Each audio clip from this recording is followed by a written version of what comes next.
श्री वृंदावन बिहारी लाल की जय।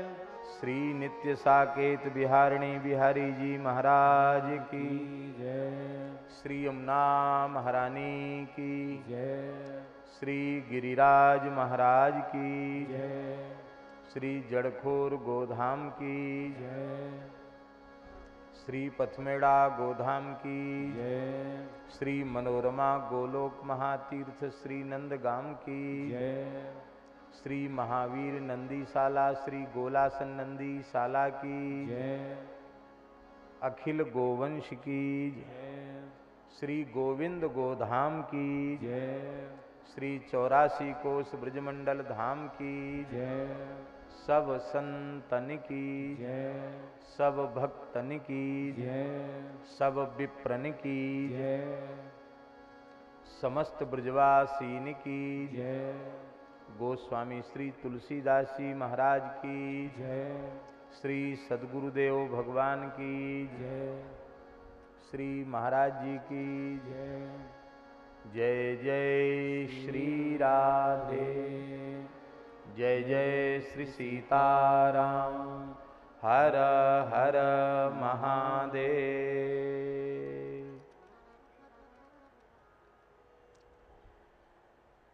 हरिशरणम अनंत कोटि ब्रह्मांड नायक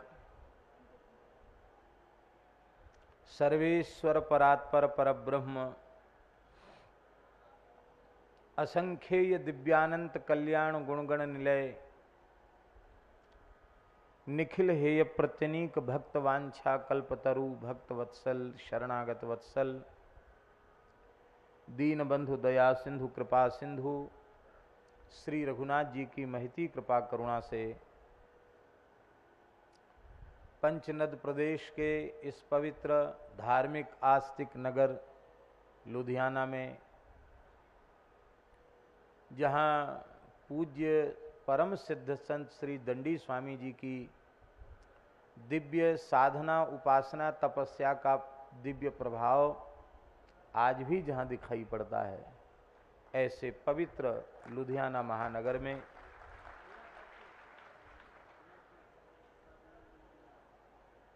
भारतवर्ष के ही नहीं अपितु समग्र विश्व के प्रेरणादायी गो उपासना केंद्र के रूप में प्रतिष्ठित श्री आनंदवन महातीर्थ गोधाम पथमेड़ा के स्थापन के 25 वर्ष पूर्ण होने पर रजत जयंती महोत्सव मनाया जा रहा है। उपासनात्मक स्वरूप से और उसकी एक ही कथा लुधियाना में श्री राम कथा के रूप में आयोजित हुई। आप सबको लाभ मिला।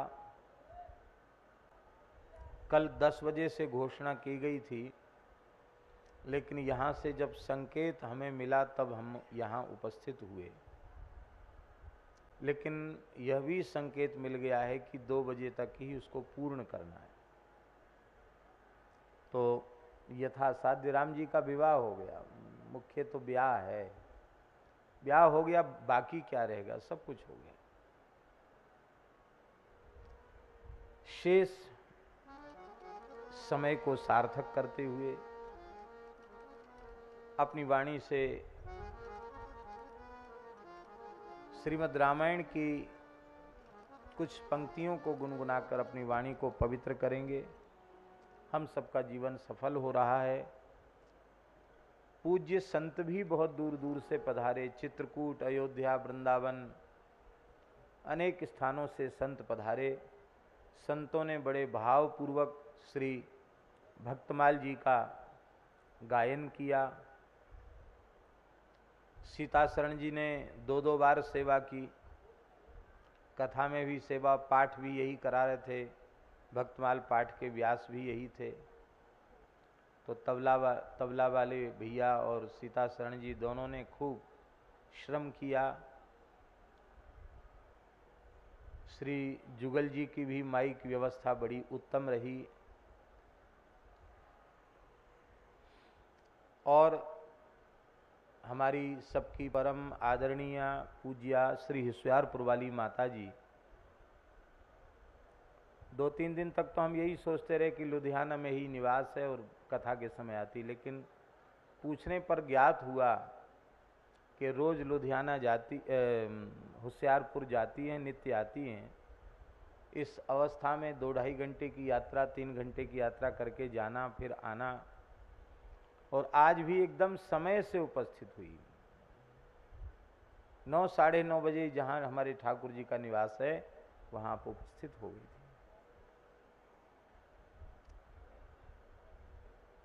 इस प्रकार के जो कथा रस रसिक हैं उनसे हम लोगों को प्रेरणा लेनी चाहिए।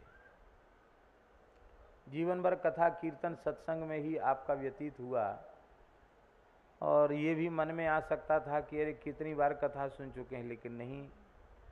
रामचरित जे सुनत अघाही, रस विशेष जाना तिन्हाई। तो पूज्य माता जी पूरे 9 दिन तक आपकी सन्निधि प्राप्त हुई। पूज्य स्वामी श्री कृष्णानंद जी महाराज की सन्निधि प्राप्त हुई। आज गौ सेवा के किसी महीने कार्य से वे व्यस्त हैं, लेकिन थोड़ी ही देर में उनका भी शुभागमन होगा।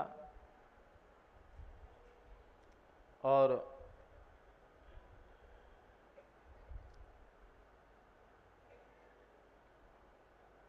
श्री अनंत दास जी महाराज, अहो अनंत दासानाम महत्वम दृष्ट मध्य में, भागवत जी में लिखा है, अहो अनंत दासानाम महत्वम दृष्ट मध्य में। आगे का वाक्य नहीं कहेंगे, कृतागसोपि यदराजन मंगलानि समीय से भी इतना ही ठीक। अहो अनंत दासानाम महत्वम दृष्ट मध्य में। अहो, आश्चर्य की बात है, अम्बरीश जी कह रहे हैं, दुर्वासा जी कह रहे हैं अम्बरीश जी के संबंध में, भगवान अनंत के दासों की महिमा आज मैंने देखी। कृतागसः अपि, अपराध होने पर भी हमारे मंगलों की कामना कर रहे हैं। तो अनंत दास की जी की महिमा अनंत ही है। इनकी हास परिहास की शैली को देख करके कोई यह अनुमान नहीं कर सकता है कि इतने अच्छे महात्मा हैं। महात्माओं की अपनी अलग अलग पद्धति होती, कब क्या किसको बोल दें, ये तो परवाह है नहीं कि कोई क्या अर्थ लगाएगा, जिसके मन में जो आवे सो अर्थ लगाओ। अपने तो अर्थ को अनर्थ मान के त्याग दिया है, तो अर्थ लगाने की जरूरत क्या है। जो दिख रहा है बस इतनी ही संपत्ति आपके पास है। एक वस्त्र जो ऊपर ओढ़े हैं, एक जो लपेटे हैं, दूसरा वस्त्र नहीं रखते, और कहीं अपना कहलाने के लिए कहीं कोई भी वस्तु का संग्रह परिग्रह नहीं है। आप लोग कहेंगे पूरी दुनिया के चक्कर हवाई जहाज से कैसे लगाते हैं। अब ये ना तो ये उत्तर दे सकते हैं ना हम उत्तर दे सकते हैं। ये जिनके चरणों में बैठे हैं वो चाहें तो उत्तर दे सकते हैं।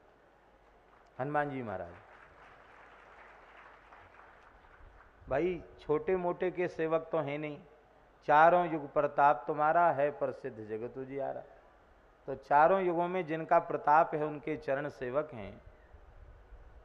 तो श्री अनंत दास जी महाराज भी, अभी पूज्य बापू की कथा, श्री मुरारी बापू जी की कथा जामनगर में चल रही थी। आज वह कथा पूर्ण है, और यहाँ भी आज ही कथा पूर्ण है।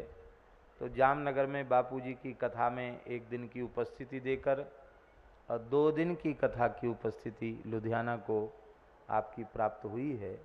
ये भी लुधियाना का सौभाग्य है। पूज्य बाबा को भी हम सादर वंदन करते हैं, सभी पूज्य संतों का वंदन करते हैं। और आज वेद वाले जो आचार्य जी हैं, ब्रह्मचारी बटुक हैं, उनका स्थान पहले से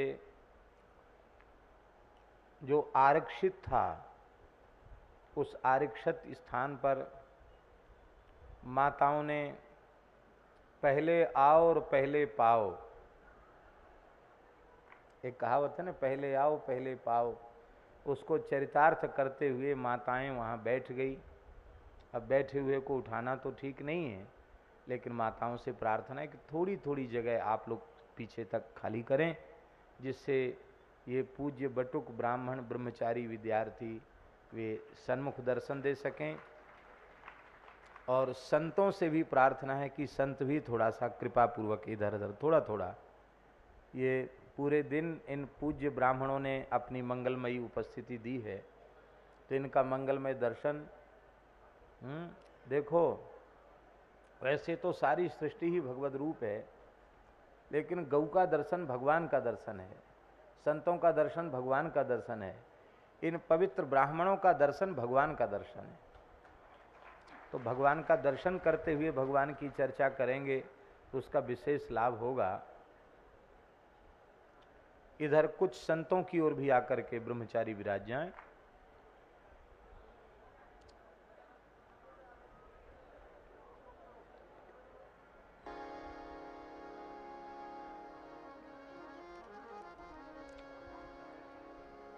श्री राम जय राम जय जय राम,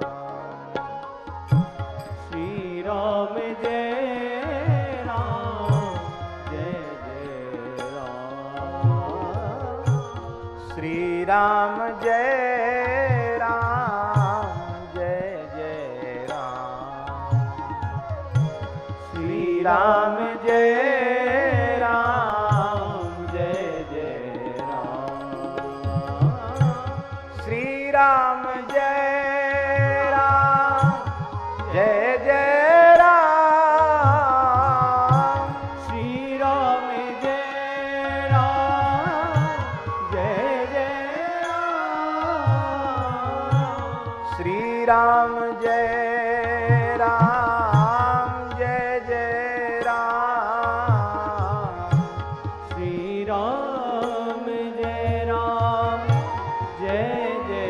राम, श्री राम जय राम जय जय राम, श्री राम जय राम जय जय राम, श्री राम जय राम जय जय राम, श्री राम जय राम जय जय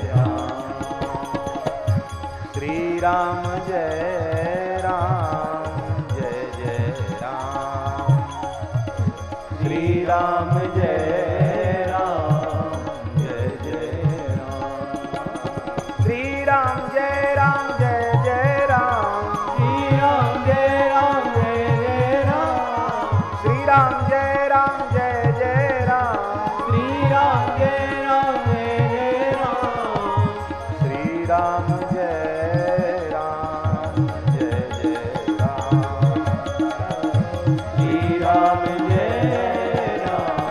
जय जय राम,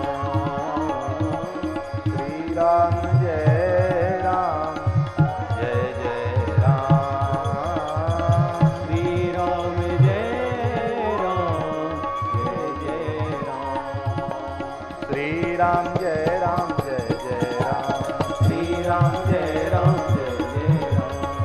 राम जय राम जय जय राम, श्री राम जय राम जय जय राम, जसी रघुवीर ब्याह विधि वरनी, जसी रघुवीर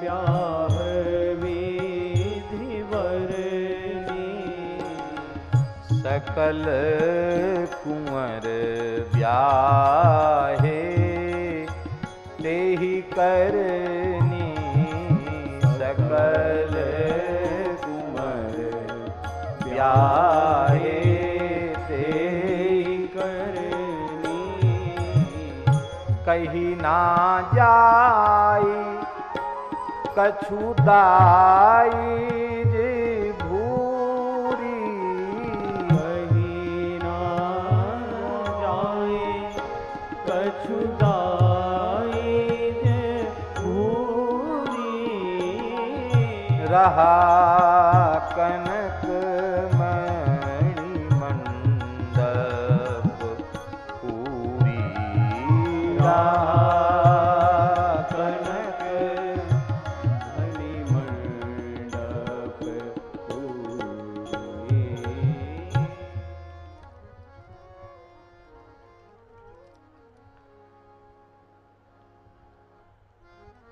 वर्तमान समय में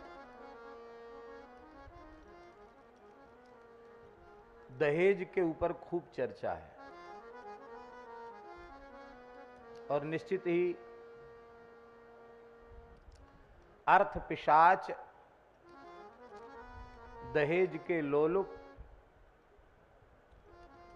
उनकी तृप्ति तो होती नहीं और न जाने कितनी बहन बेटियां इस दहेज की बलि बेदी पर चढ़ जाती हैं, अर्पित हो जाती हैं। एक दो घटनाएं नहीं, पूरे देश में सैकड़ों हजारों घटनाएं इस प्रकार की होती हैं। और अब तो सुनते हैं कि कानून भी बन गया, दहेज देना लेना कानूनी अपराध है और बेटों के समान ही संपत्ति में समान हक है, ये भी है ना, वे अपने पिता की संपत्ति में हिस्सा ले सकती हैं। लेकिन इस संबंध में हम थोड़ी सी चर्चा अवश्य करना चाहेंगे। राम जी, जिनको हम लोग अपने जीवन का परम आदर्श के रूप में स्वीकार करते हैं, उन श्री राम जी के आदर्श चरित्र में भी ये बात लिखी है, कहीं न जाए कछु दाइज भूरी। इतना दहेज दिया गया कि इसका वर्णन संभव नहीं है। रहा कनक मणि मंडप पूरी, सारा विवाह मंडप सोने से मणियों से खचाखच भर गया। कितना सामान था, कोई उसकी सूची, उसकी कोई गणना नहीं कर सकता। दहेज देने की बात हमारे शास्त्रों में खूब आती है।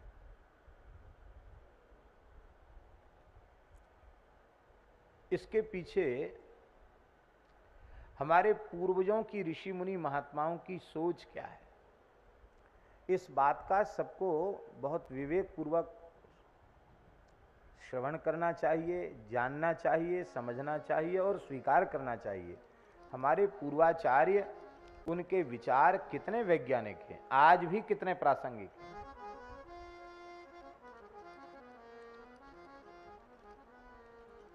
किसी व्यक्ति के 3 पुत्र हैं और 1 पुत्री है।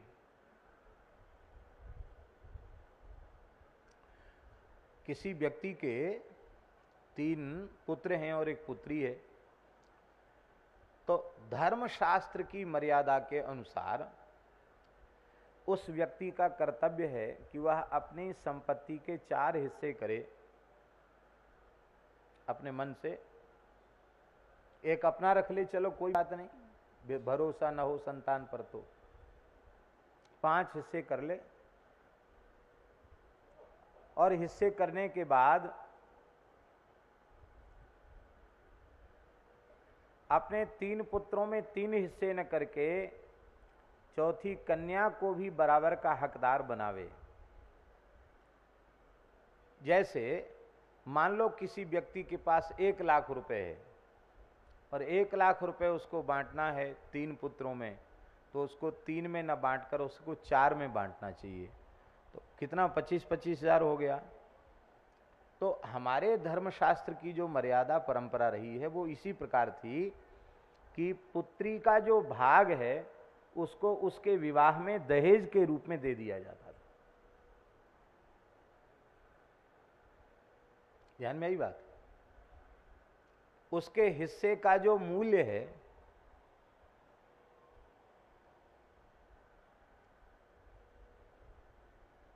उसके हिस्से की जो कीमत है वो कीमत उसके विवाह में पिता को खर्च करना चाहिए।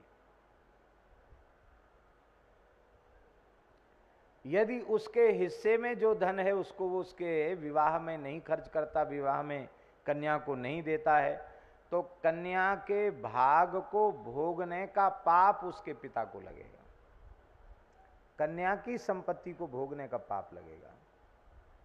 ये महत्वपूर्ण व्यवस्था के कारण हमारे यहाँ दहेज की परंपरा, और दहेज का कोई कारण नहीं था कि बेटी के, तो महाराज जनक राजाधिराज हैं और उनके पुत्र श्री लक्ष्मी निधि जी युवराज हैं, होने वाले राजा हैं, युवराज पद पर अभिषिक्त हैं। तो श्री किशोरी जी का और बहनों का जो भी भाग हो सकता था उसको दहेज में जनक जी महाराज ने दिया। ये तात्पर्य। अब आज के कानून के हिसाब से दहेज देना लेना अपराध है और बेटी ने अपने पिता की संपत्ति पर दावा प्रस्तुत कर दिया। तो अब हम आपसे पूछते हैं, ईमानदारी से सही बताना, झूठ मत बोलना, मुंह देखी मत बोलना। जो बहन अपने पैतृक संपत्ति में कानून के तहत हिस्सा लेगी, क्या उस बहन का कभी भाई से प्रेम रह सकता है? भाभियों से प्रेम रह सकता है? तो एक प्रकार से उसका मायका ही नष्ट हो गया, मायका नष्ट हो गया। भैया भाभी उसको तो बहन कहाँ मानेंगे, उसको तो दुश्मन मानेंगे कि इसने कोर्ट में जाकर और कानून का सहारा लेकर अपना हिस्सा ले लिया। तो हमारी प्राचीन परंपरा जो ऋषियों ने बनाई है, उस परंपरा के अनुसार प्रेम सौहार्द मिटता नहीं था। आज के कानून के हिसाब से प्रेम सौहार्द को कहीं जगह नहीं।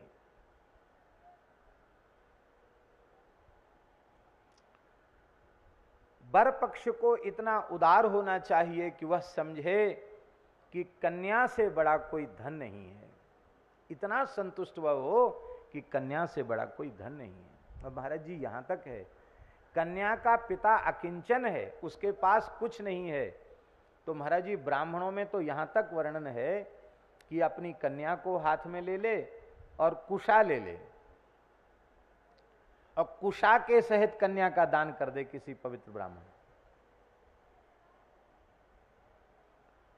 कुशा धर्म का प्रतीक है, यज्ञादि कर्म का प्रतीक है, अग्निहोत्र का प्रतीक है। बिना उसके, कुश के बिना संध्योपासन, तर्पण, हवन आदि कुछ भी नहीं हो सकता। इसलिए कुश वैदिक कृत्यों का प्रतीक है। तो कुश के साथ कन्या का दान करने तक की विधि है।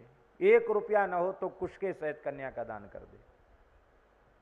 हाँ, यह अनुचित है कि वर पक्ष से धन की मांग की जाए और प्रत्येक कन्या का पिता चाहता है कि मेरी बेटी बहुत अच्छे कुल खानदान परिवार में जाए और वो सुखी भी रहे, तो उसको कहीं लोग पीड़ित न करें। इससे वह अपनी हैसियत से अधिक या तो किसी से कर्ज लेकर या अपने गहने गिरवी रख के या मकान गिरवी रख के या जमीन बेच करके जो लगाता है, और इसके बाद भी वे दहेज के दानव, वे अर्थ पिशाच, फिर भी उनके हृदय में दया नहीं होती, सौहार्द नहीं होता है। फिर वो उन बेटियों को पीड़ित करते हैं।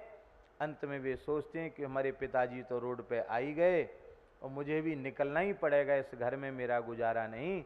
तो वह बेचारी आत्महत्या के लिए मजबूर हो जाती है। आपको सुनकर आश्चर्य होगा,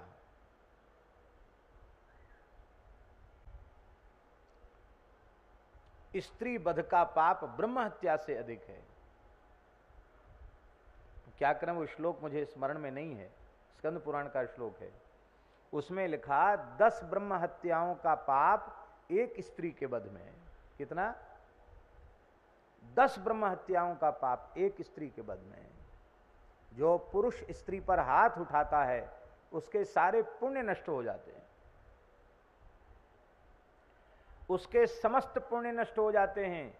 उस व्यक्ति के हाथ से देवता पूजा स्वीकार नहीं करते हैं, उस व्यक्ति के हाथ से पितर जल स्वीकार नहीं करते हैं।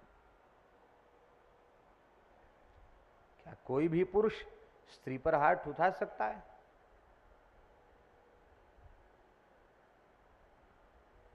ये साक्षात भगवती का स्वरूप है, इनका समादर करो। पवित्र राष्ट्र का सृजन करने वाली यही हैं। और हमारे यहाँ तो गुरु का सर्वोपरि आदर है। संसार में सबसे प्रथम गुरु के रूप में हमें जन्मदात्री माता ही प्राप्त होती है। इसलिए हमारे शास्त्रों में लिखा है, नहीं मातृ समो गुरु, माता से बढ़कर के कोई दूसरा गुरु नहीं है, माता प्रथम गुरु है। तो जिसको हमने गुरु पद दिया, गुरु पद देकर के जिसका समादर किया, उसके अनादर की बात।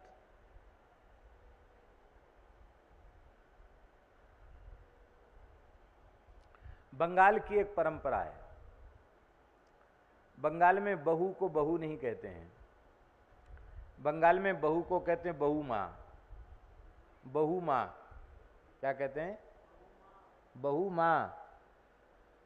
वो अपनी बहू को भी बहू माँ कहेंगे। हमें बहुत प्रिय लगता है ये शब्द। बहू को भी वो भगवती का, माता का स्थान दे रहे हैं, उनको आदर देते हैं, बहुत अच्छी बात है।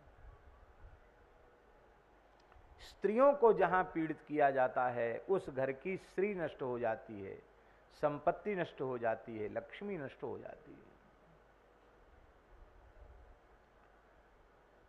अब ये सुन करके माताएं न सोचें कि अब हम इनकलाब जिंदाबाद खूब कर सकती, तूफान मचावें, हमको कोई कहने वाला नहीं।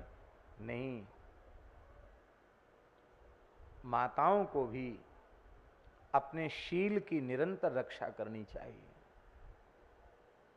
हमारे यहां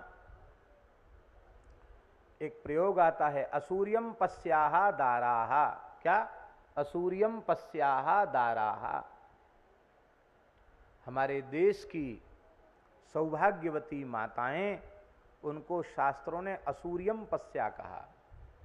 असूर्यम पस्या ये एक प्रकार का अतिशयोक्ति, एक प्रकार की उत्प्रेक्षा है। माने वह इतनी मर्यादा में रहती कि जो सूर्य सब और जिनका प्रकाश, मन वो सूर्य भी उनको न देख सके अथवा जो सूर्य को न देख सकें। आशय केवल इतना है कि वह इतनी अधिक मर्यादा में रहती थी कि सूर्य जैसे समर्थ पुरुष भी अपनी इच्छा से उन पर दृष्टि न डाल सकें। ये मर्यादा है। देखो, बड़े बड़े दिव्य महापुरुष, शूरवीर, ज्ञान विज्ञान संपन्न महात्मा, ऋषि मुनि, धर्माचार्य, तपस्वी, भगवद अवतार, ये सबके सब जो दिव्य विभूतियां हैं, ये न तो धरती फोड़ के निकलते हैं, न आसमान से बरसते हैं। ये किसी न किसी माता के गर्भ से ही जन्म लेते हैं। और वह वही माता है जो माता अत्यंत पवित्र है, धर्मशील है, आचरणशील है। देखो, संतान चरित्रहीन क्यों होती है? बहुत ध्यान से सुने, ये सब बातें बड़े काम की है। दुशीलम मातृदोषेण पितृदोषेण मूर्खता, शास्त्रों में लिखा है। बेटा हो या बेटी, यदि दुष्चरित्र है तो उसकी माता का दोष है। मां ने सावधानी नहीं रखी, मां सावधानी रखती तो बेटा बेटी दुष्चरित्र कभी नहीं हो सकते थे। आपको मालूम होना चाहिए, भगवान श्री राम पंचवटी में विराज रहे थे।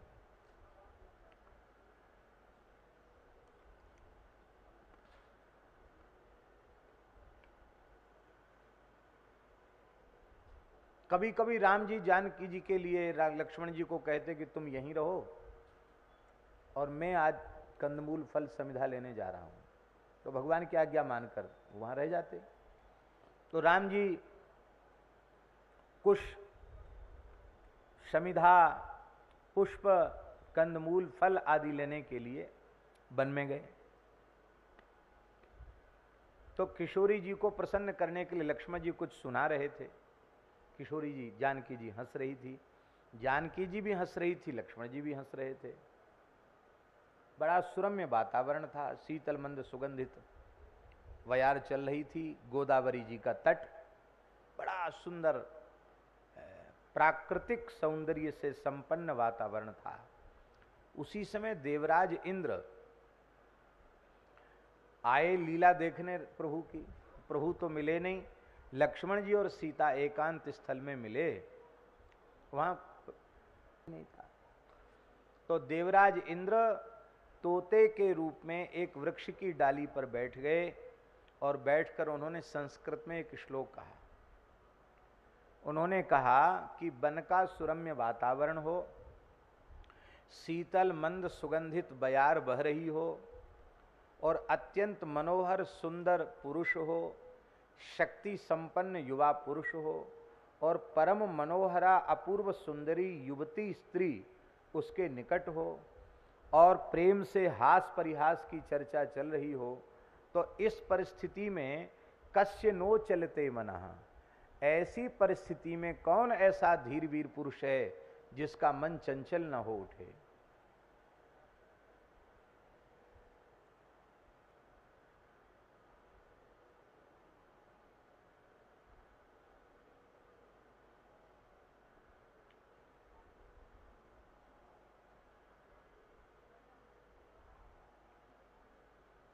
समझ गए लक्ष्मण जी कि ये किस स्टेशन से कौन बोल रहा है?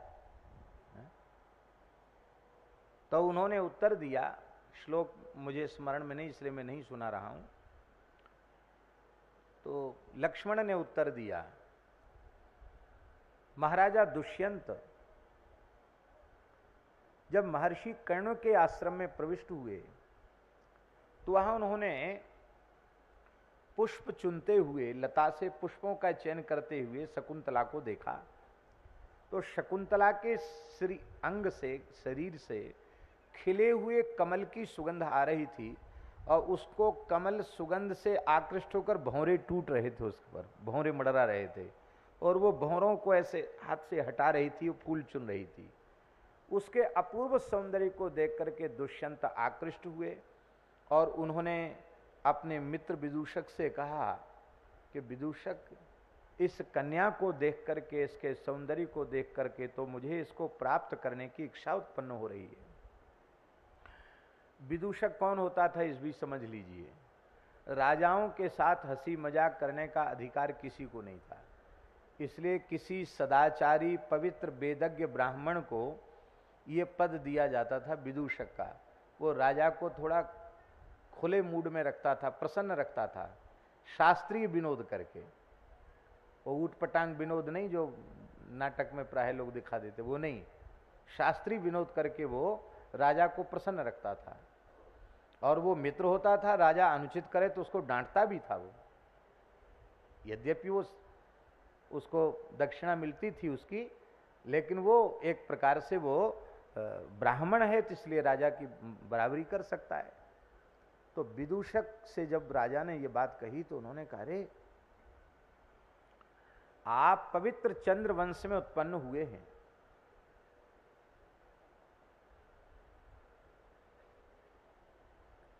पवित्र चंद्र वंश में आपका जन्म हुआ है,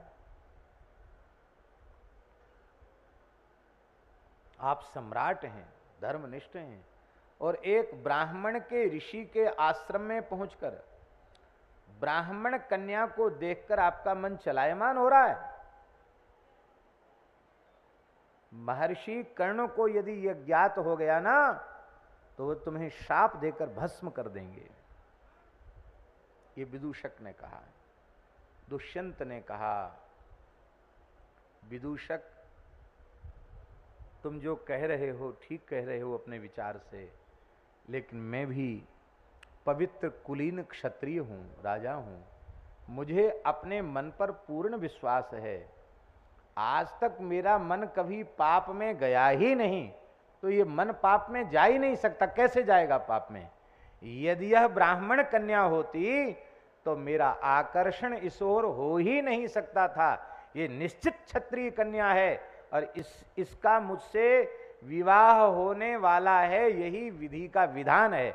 विधि का विधान न होता और ये ब्राह्मण कन्या क्षत्रिय कन्या न होती तो मेरा मन इस ओर आकृष्ट नहीं हो सकता था।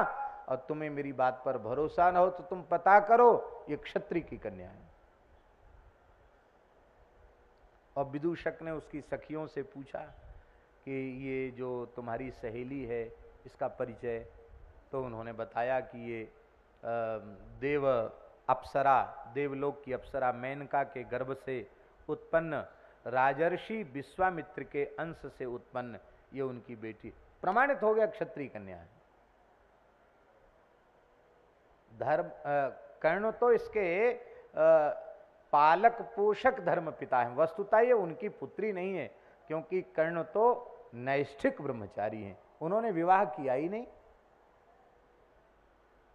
ये इसी बात को महाकवि कालिदास जी ने कहा, नृणाम ही संदेह पदेषु वस्तुषु प्रमाण मंतकरण प्रवृत्तयः।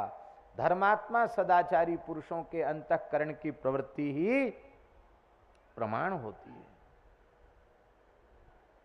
तस्यनो चलते मना, उसका मन चलायमान नहीं हो सकता। इस देश में चारित्रिक पतन की ऐसी भयंकर दुर्घटनाएं घटित हो रही हैं कि हम आपको सच्ची कहें, कई बार चित्त में इतनी व्यथा होती है कि भगवान से प्रार्थना करते कि प्रभु जल्दी संसार से उठा लो और द्वारा इस संसार में मत भेजो। इतनी दुर्दशा होगी। जिन छोटी छोटी बालिकाओं को देख करके हृदय वात्सल्य भाव से भर जाता है, अत्यंत पवित्र भाव से भर जाता है। ऐसा लगता है कि ये राधा रानी हैं, ये जानकी जी हैं, ये ललिता विशाखा हैं। जिन कन्याओं को देखकर जिनके चरणों में मस्तक रखने की इच्छा उत्पन्न हो जाती है, आज ऐसी कन्याओं का भी संरक्षण नहीं हो पा रहा है। बहुत ही दुख की बात है। मनुष्य, उसको मनुष्य हम कैसे कहें? शायद राक्षसों में भी इतनी निकृष्टता नहीं होगी, असुर भी इतने निकृष्ट नहीं होंगे जैसा आज का मनुष्य निकृष्ट हो गया।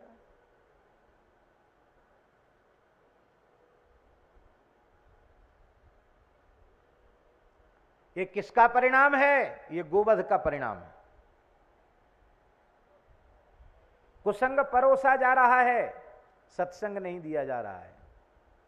अशुद्ध खान पान का परिणाम है। आहार शुद्धो सत्व शुद्धि, आहार की शुद्धि से चित्त की शुद्धि होती। आहार बिगड़ गया।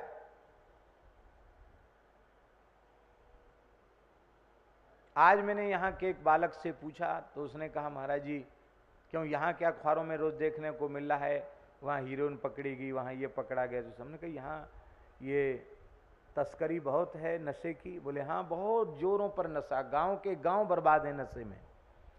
और शराब, बोले शराब तो आम फैशन है, जो शराब नहीं पीता है उसको उसका स्तर बहुत घटिया माना जाता है। बिना शराब के विवाह नहीं संभव है।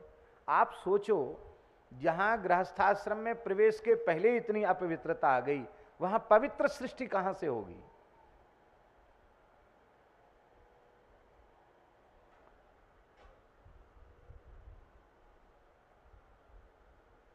थोड़ी स्मृति हमारी कमजोर है। माताजी तो थी, हाँ माताजी थी सामने। देवगढ़ हम लोग जा रहे थे, पूज्य रमन रीति वाले महाराज जी भी थे, दास भी था, कई संत थे, माताजी थी। एक अच्छे भले परिवार का एक लड़का और ऐसे ही किसी भले परिवार की लड़की, वो विवाहित नहीं थे, बिना विवाह के ही दोनों इतना अधिक नशा पी रखा था उन्होंने, वो चल नहीं पा रहे थे। उनके कपड़े और उनके सब सामान उनका सामान गिर रहा था। हैं?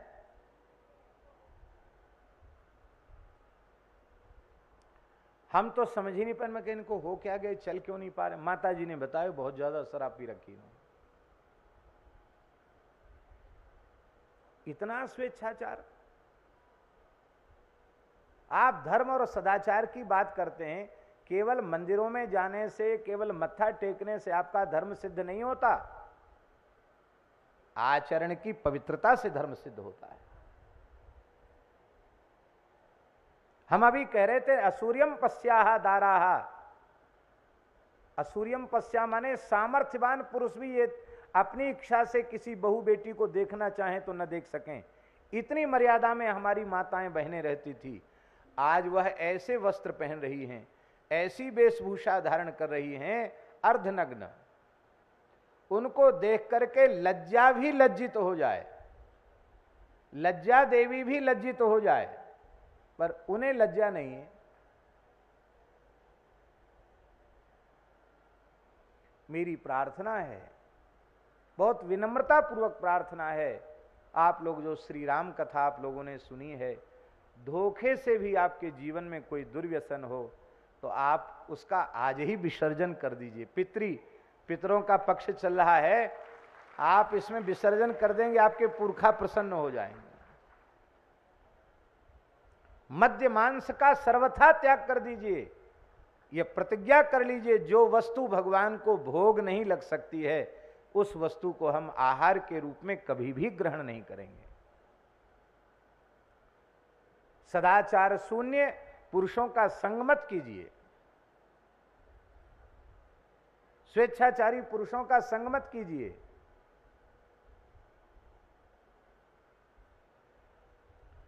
श्री वृंदावन बिहारी लाल की जय। तो आहार बिगड़ रहा है, पहले आहार संभालिए। आहार के संभालने से विचार संभल जाएंगे, विचारों के संभलने से व्यवहार संभल जाएगा। और अश्लील साहित्य न पढ़िए, न सुनिए, न अश्लील दृश्य देखिए, उसका चित्त पर बहुत ही भारी दुष्प्रभाव होता है।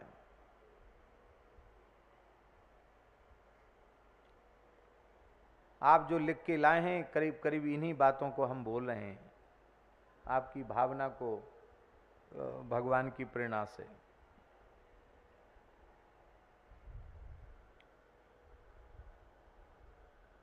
तो आहार की शुद्धि हमें वेद लक्षणा भारतीय देसी गौ माता की कृपा से प्राप्त होगी।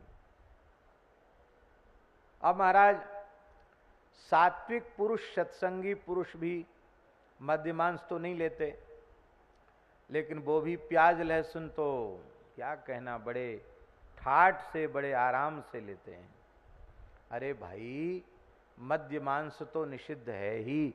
हमारे धर्मशास्त्रों में हमारे ऋषियों ने प्रत्येक वस्तु पर अनुसंधान किया है, किस वस्तु का आहार हमारे जीवन में सात्विकता देता है, किस वस्तु का आहार रजोगुण की वृद्धि करता है, किस वस्तु का आहार तमोगुण की वृद्धि करता है।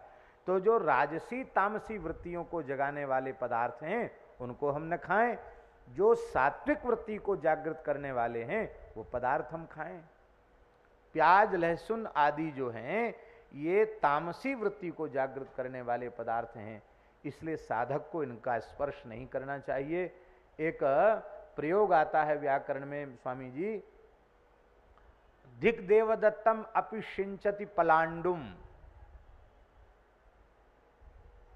देवदत्त नाम के व्यक्ति को धिक्कार है। क्यों धिक्कार है? बोले अपि सिंचति पलांडुम। सिंचति में दंत सकार होता है, सिंचति माने सींचता है, लेकिन अपि सिंचति जहां निंदार्थ होगा वहां उपसर्गात सुनोति इस पाणिनि के सूत्र से दंत सकार को तालव्य शकार आदेश हो जाता है। तालव्य नहीं, मूर्धन्य शकार, मूर्धन्य शकार आदेश हो जाता है। तो अपि सिंचति की जगह अपि सिंचति, अपि सिंचति ये प्रयोग हो जाएगा। देवदत्त नाम के व्यक्ति को धिक्कार है जो सूखते हुए प्याज के खेत में पानी डाल रहा है। ब्राह्मण उत्तम पवित्र व्यक्ति प्याज के खेत में चला जाए तो उसकी गंध से उसका तेज नष्ट हो जाता है। एक बार प्याज खाने के बाद 27 दिन तक उसका तमोगुण का प्रभाव देह पर और बुद्धि पर रहता है। 27 दिन के भीतर मृत्यु हो जाए तो वह नरक जाएगा, अधोगति होगी उसकी। अब बुरा नहीं मानना, अब साधु संतों के मठ मंदिरों में भी प्याज चलने लग गया। वहां भी आप जाओगे तो जहां साग सब्जी है वहां प्याज की बोरी भी रखी है। बिल्कुल नहीं, गलत, त्याग दो इसको। बहुत से लोग कहेंगे कि भाई ये तो सगुण साकार की उपासना वाले लोग भोग लगाते हैं तो उनको तो ठीक है, और जो निराकार वाले हैं उनको तो सब ब्रह्म ही है, उनको क्या बाधा है, वो तो ले सकते हैं। नहीं नहीं, ऐसा नहीं है। अरे भाई, परमात्मा 10-20 नहीं होते, साकार निराकार दो नहीं है, एक ही तत्व है, दो तत्व नहीं है। भगवान का आकार पांच भौतिक नहीं है, विनाशी प्रकृति के पदार्थों से बना हुआ भगवान का आकार अर्थात देह नहीं है, इसलिए भगवान को निराकार कहा जाता है। और भगवान सच्चिदानंद स्वरूप हैं, इसलिए उन्हें साकार कहा जाता है। अब बोलो, साकार निराकार दो चीजें हुई क्या?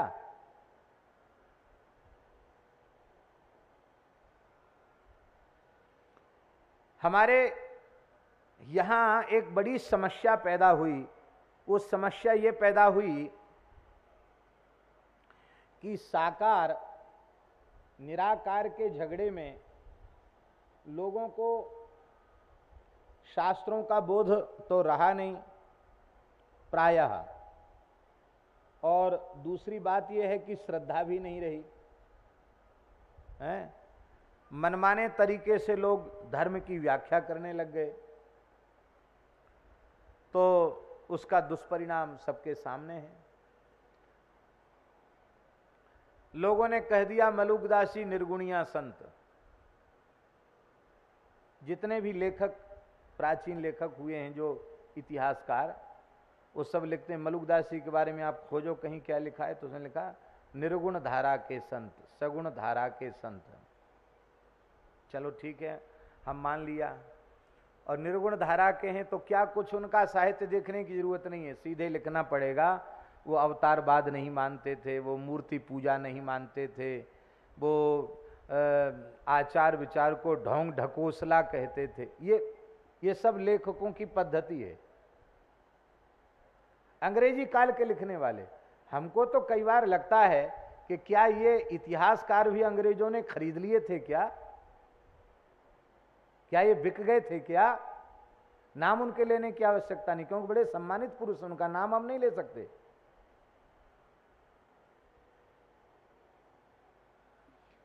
ये खाई, सगुण निर्गुण की खाई, ये भेद उन लोगों ने पैदा कर दिया।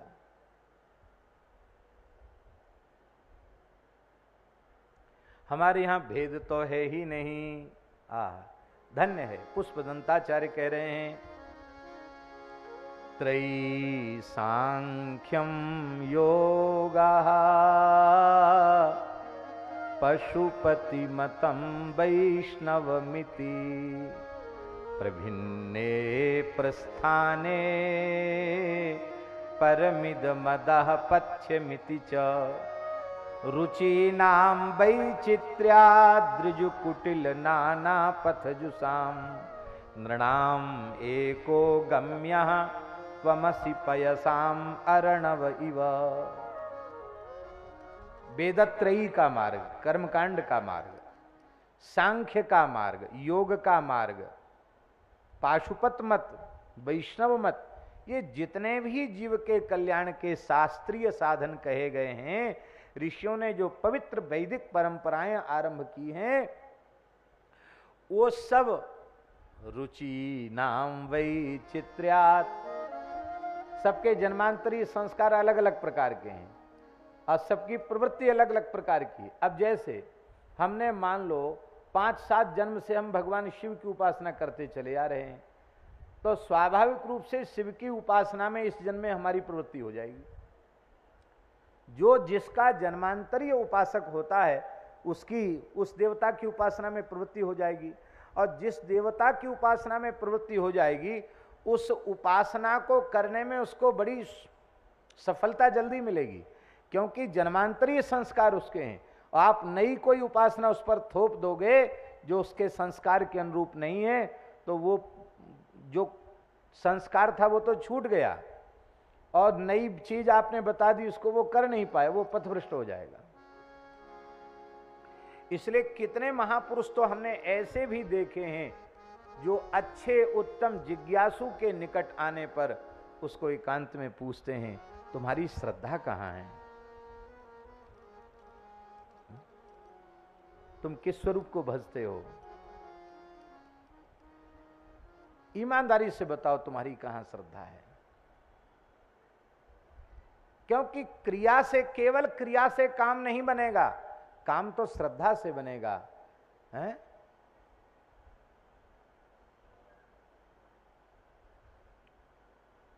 अश्रद्धया हुतम दत्तम तपस्तप्तम कृतम चयत असदित्युच्यते पार्थ नच तत्प्रेत्य नो इह।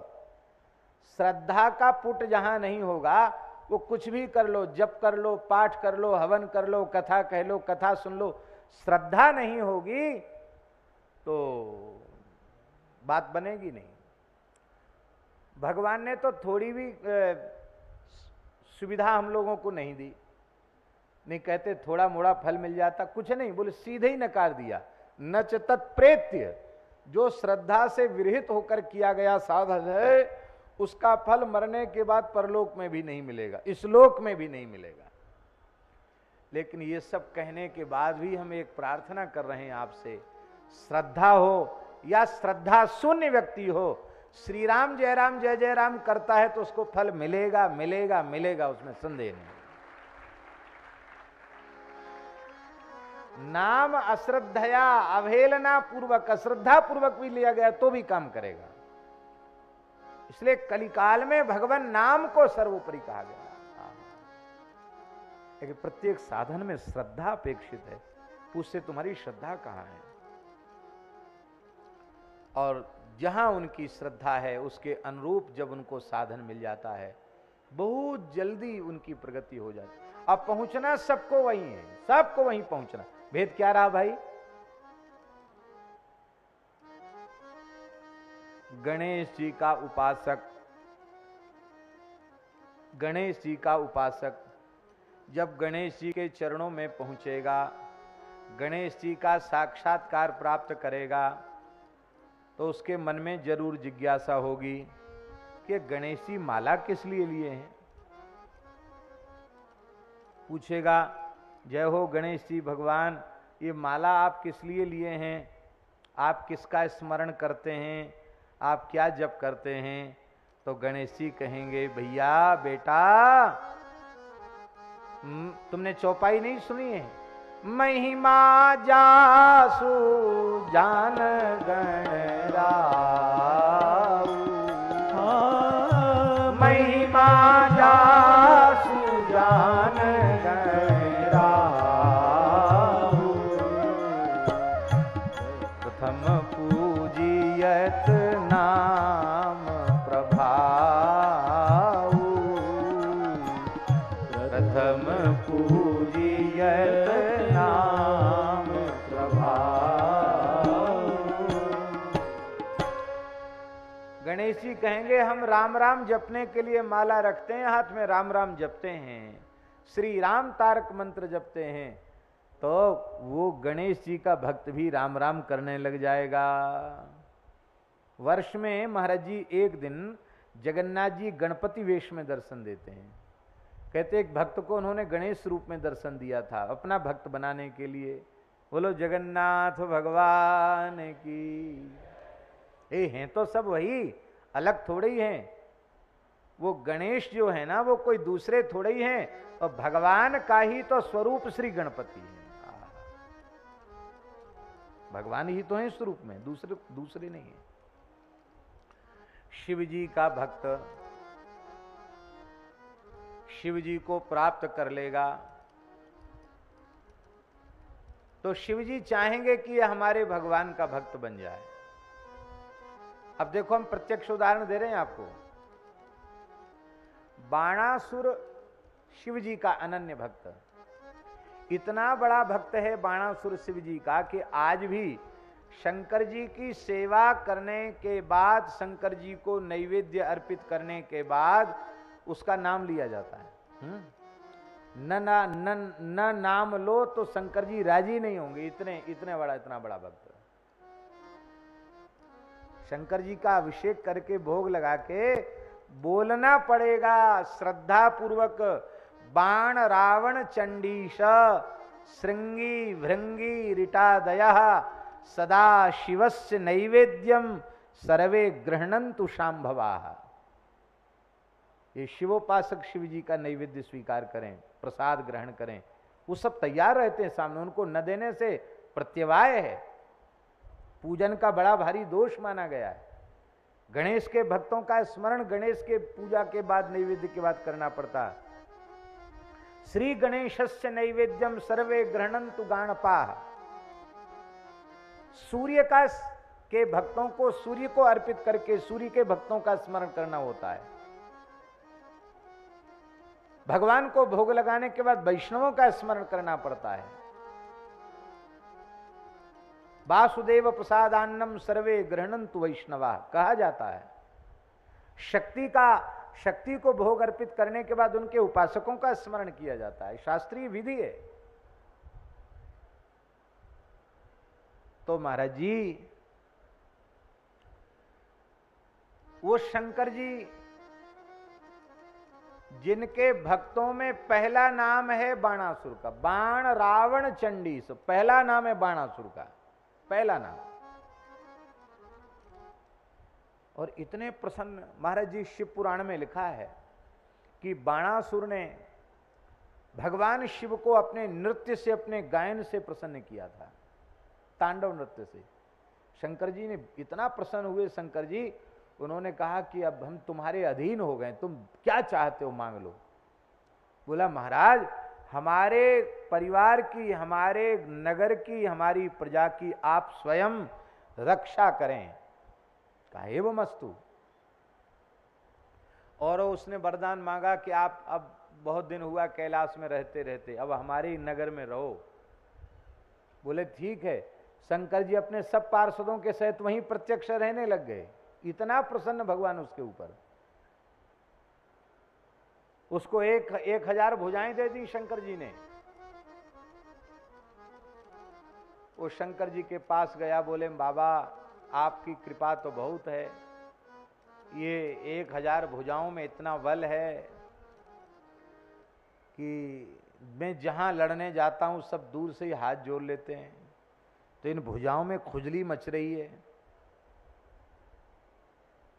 ये खुजली कैसे शांत होगी? माने कोई वीर योद्धा हमसे लड़ने वाला हो।